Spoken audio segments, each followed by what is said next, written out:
Bienvenidos de nuevo a Visitando mi colección, las charlas sobre aspectos del patrimonio cultural que albergan los museos municipales de Madrid.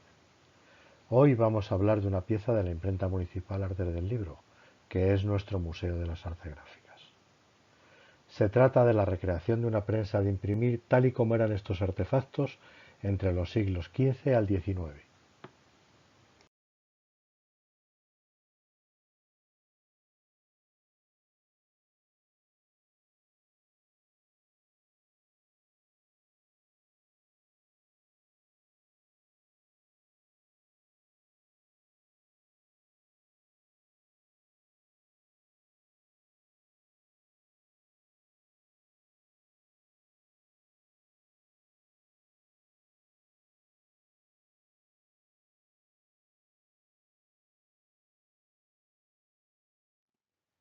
A mediados del siglo XV tuvo lugar la aparición de una de las innovaciones técnicas más trascendentes para la humanidad.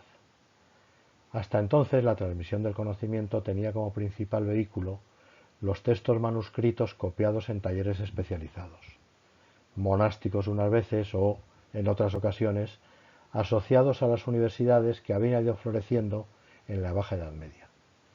En estos tiempos se produjo un fenómeno de crecimiento urbano y económico en Europa que conduciría a un incremento de la demanda de textos escritos de todo tipo, demanda difícil de satisfacer con los procedimientos de copia manual.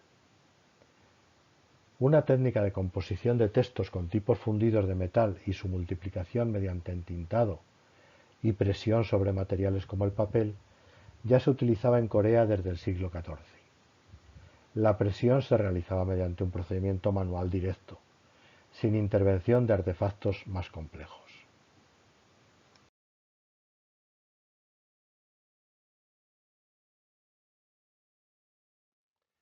Volviendo a Europa, podría delimitarse una región especialmente activa en este desarrollo económico, que comprendería desde los Países Bajos hasta el norte de Italia. Es lógico deducir que aquí diversos emprendedores se esforzasen por idear un sistema mecánico que permitiese, por una parte, producir copias de textos con mayor celeridad y, al tiempo, generar beneficios como actividad económica.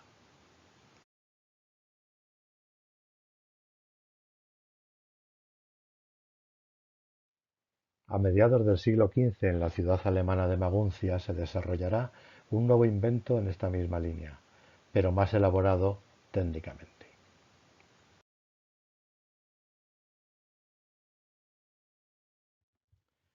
Un orfebre, Johannes Gutenberg, que llevaba trabajando sobre esta idea desde hacía un tiempo y que probablemente había recorrido diversas ciudades del área, pondrá a punto un sistema técnico eficaz para multiplicar los textos con el nivel de productividad suficiente como para resultar un buen negocio.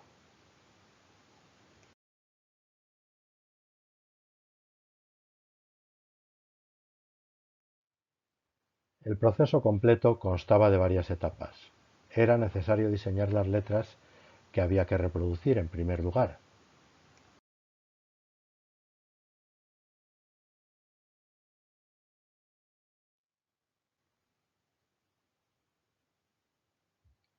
Cada letra o signo necesitaba del grabado de un punzón.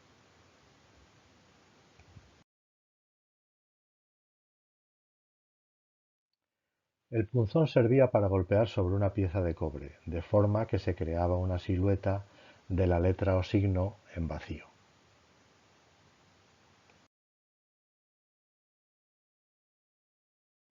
Sobre esta matriz de cobre se vertía una mezcla de plomo, antimonio y estaño, fundidos para producir un tipo de letra de esta aleación.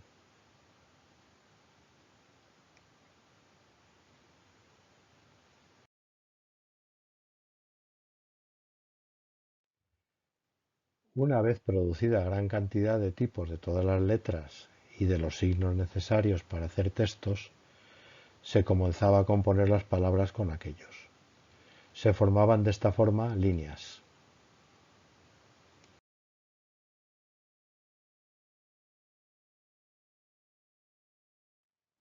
y páginas, es decir, se escribía con plomo. Tan solo quedaba reproducir estas páginas así creadas sobre papel o pergamino, los dos soportes de escritura habituales en la época, y reproducirlas en gran cantidad para mejorar los beneficios económicos del proceso de copia de textos. Aplicando tinta sobre las superficies de los tipos, las letras y palabras que estos construían se podían transferir mediante presión al papel o pergamino. Tantas veces se hiciera esto, tantas copias se obtendrían de ese texto.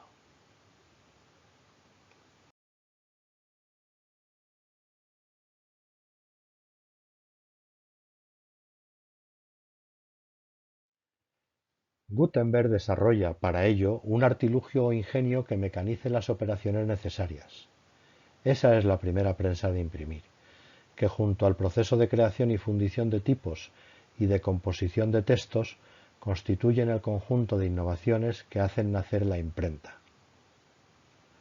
Así se imprimieron hojas, pliegos y libros desde mediados del siglo XV hasta el siglo XIX, cuando la revolución industrial generó máquinas más eficientes para ello.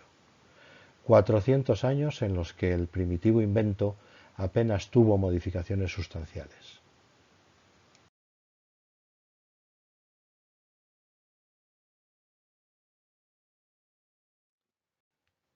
En 1470, la imprenta se había extendido con cierta rapidez, si tenemos en cuenta los medios de comunicación de la época.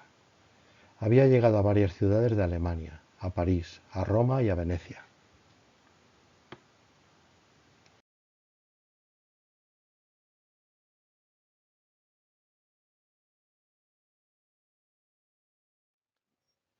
En 1480 ya se imprimía en España en estas ciudades.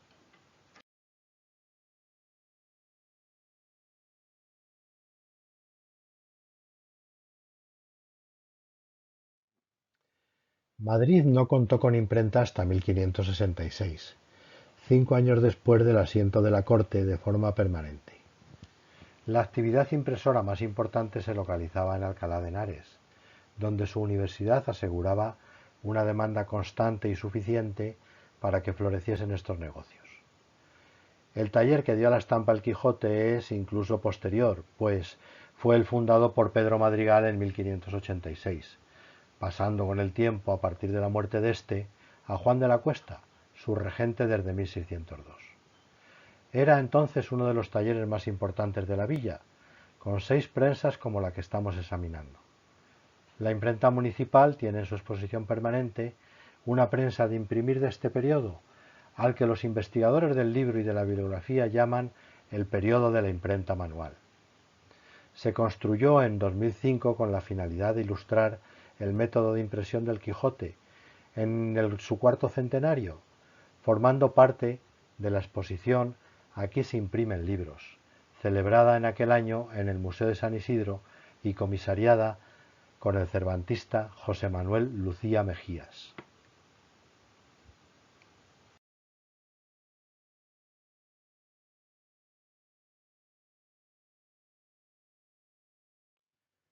Cervantes nos describe en su genial obra el funcionamiento de una imprenta de aquella época.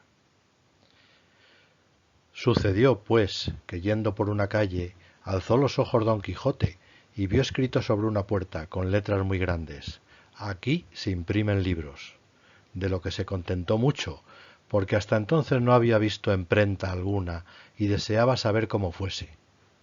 Entró dentro, con todo su acompañamiento, y vio tirar en una parte, corregir en otra, componer en esta, enmendar en aquella, y, finalmente, toda aquella máquina que en las emprentas grandes se muestra.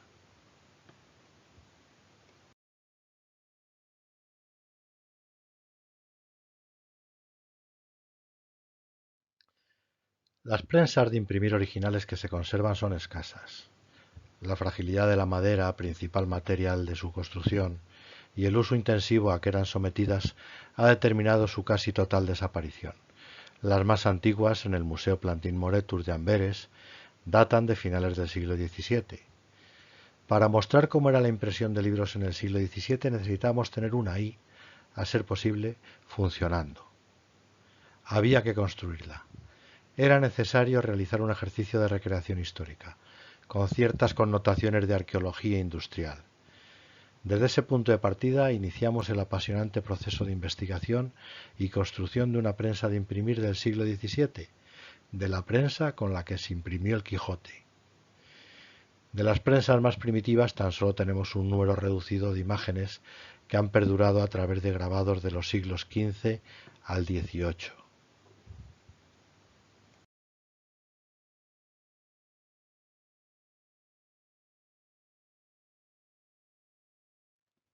La más antigua forma parte de la edición de La Danza Macabra impresa por Matthias Huss en Lyon en 1499. En ella se ve a la muerte que se lleva al tipógrafo, al impresor y al librero.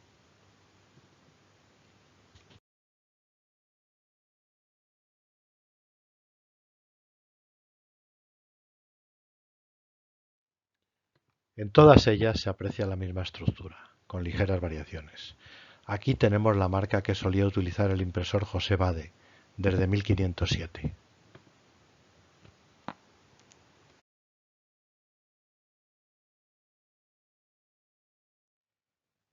Esta silografía está incluida en el Libro de los Oficios de Josh Aman y data del año 1568.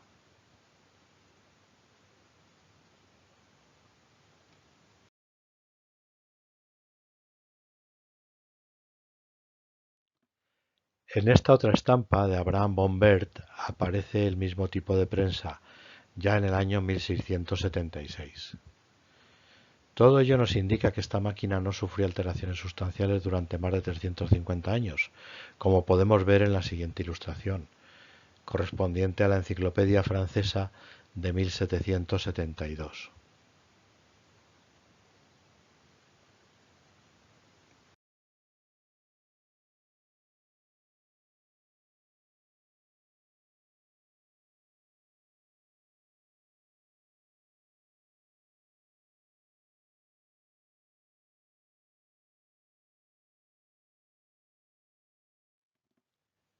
La fabricación de este ingenio, en la forma que se hacía en el siglo XVII, requería conocer sus partes, medidas y movimientos.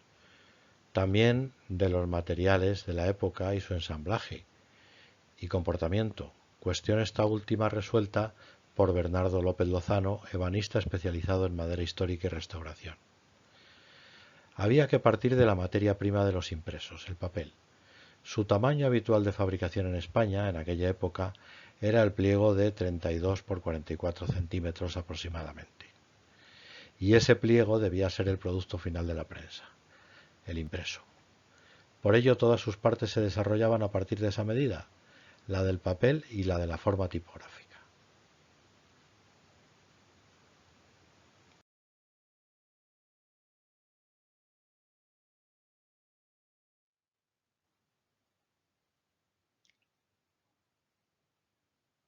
Con madera de roble europeo se aplicaron técnicas tradicionales del trabajo de la madera y del hierro.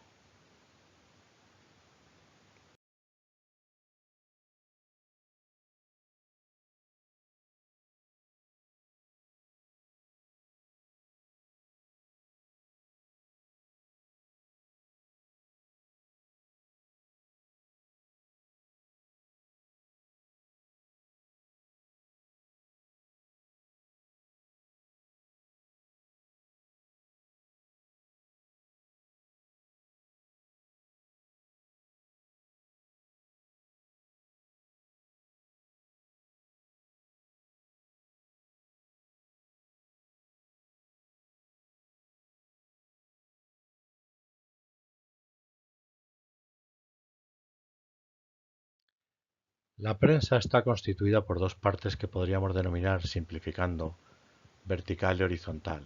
Esta segunda sirve para asentar la forma tipográfica y entintarla, así como para colocar el papel al que han de transferirse los textos. La primera sirve para dar la presión necesaria para esta transferencia.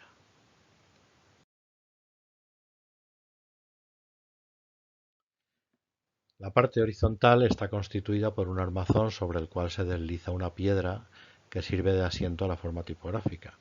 y que tiene también un sistema para colocar el papel y que mantenga su posición durante el proceso de impresión.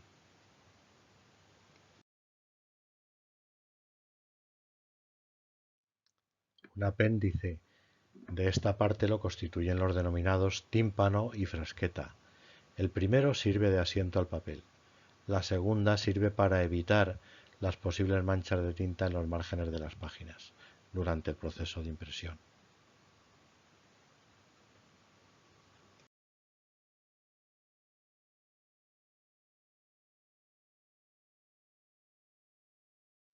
La parte vertical tiene como misión proporcionar la presión al papel para que la forma tipográfica entintada transfiera a este sus textos.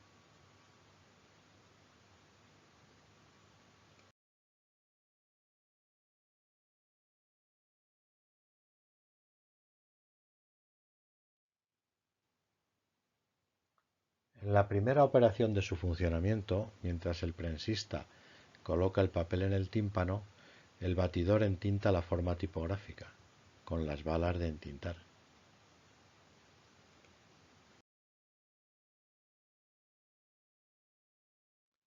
Sobre el tímpano con el papel sujeto se cierra la frasqueta, una pieza que tiene como misión reforzar la sujeción del pliego y evitar que los márgenes blancos de las páginas se manchen de tinta.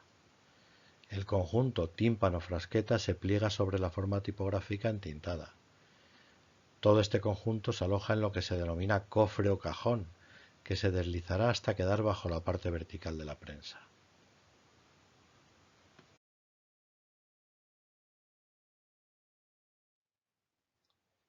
El prensista tira de la barra para que la pletina que se mueve hacia abajo con esta operación presione al conjunto tímpano-papel-frasqueta sobre las formas tipográficas entintadas, transfiriendo de esta forma su imagen al papel.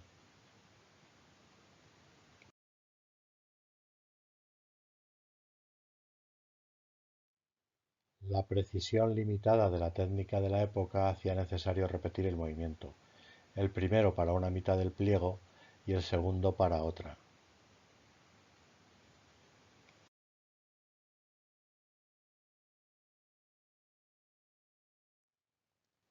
Finalmente se vuelve a deslizar el cofre con la forma tipográfica y el papel hacia su posición de partida.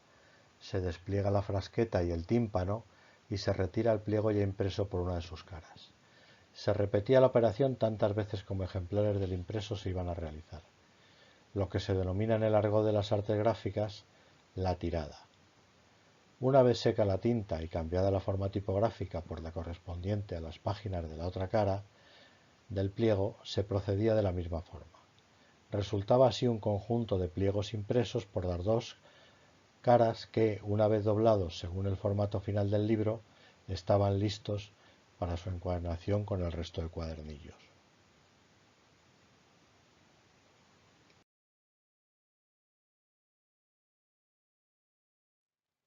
El ritmo de trabajo para el prensista y el batidor resultaba agotador.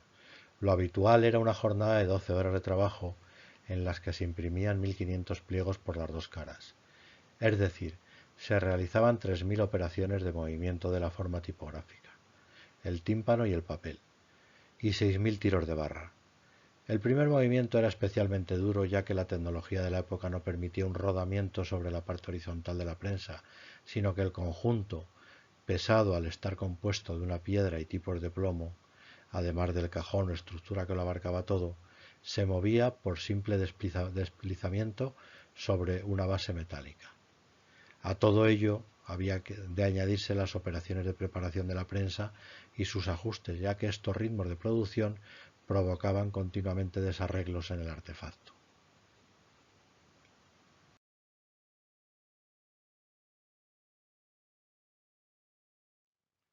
Este sencillo y primitivo artefacto consiguió, ni más ni menos, que difundir escrito de todo tipo durante 4 siglos. Y ello tuvo consecuencias religiosas, políticas, económicas y sociales. Fue fundamental para la difusión de las ideas del Renacimiento, desde su invención. En el plano religioso, para la Reforma luterana, una de cuyas prácticas la constituía la lectura de la Biblia en lengua vernácula, así como para la Contrarreforma católica y sus argumentos, en el siglo XVI. La revolución científica se benefició de la imprenta para difundir sus avances de la misma forma, así como las ideas ilustradas y las de las revoluciones liberales, la literatura, el teatro, la poesía. Todo el saber y el pensamiento humano quedó reflejado gracias a esta prensa que no tuvo una evolución técnica significativa durante todo este periodo. Será la revolución industrial y sus nuevas máquinas, con la impresión plano-cilíndrica, la que relegue a nuestra prensa de imprimir al rincón de la historia y de los museos de artes gráficas. Pero nos queda el valor de sus producciones.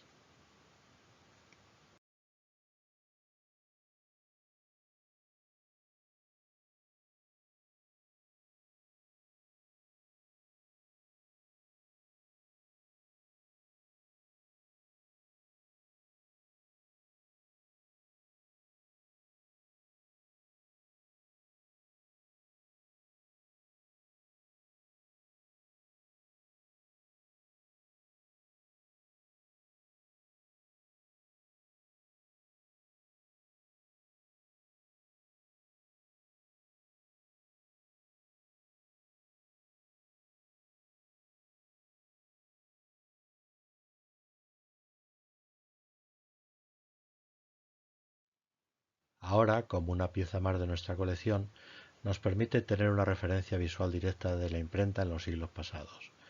Su funcionamiento permite para los estudiosos, investigadores de la bibliografía material y los historiadores y, en general, cotejar y analizar los procesos reales de impresión del libro desde el siglo XV.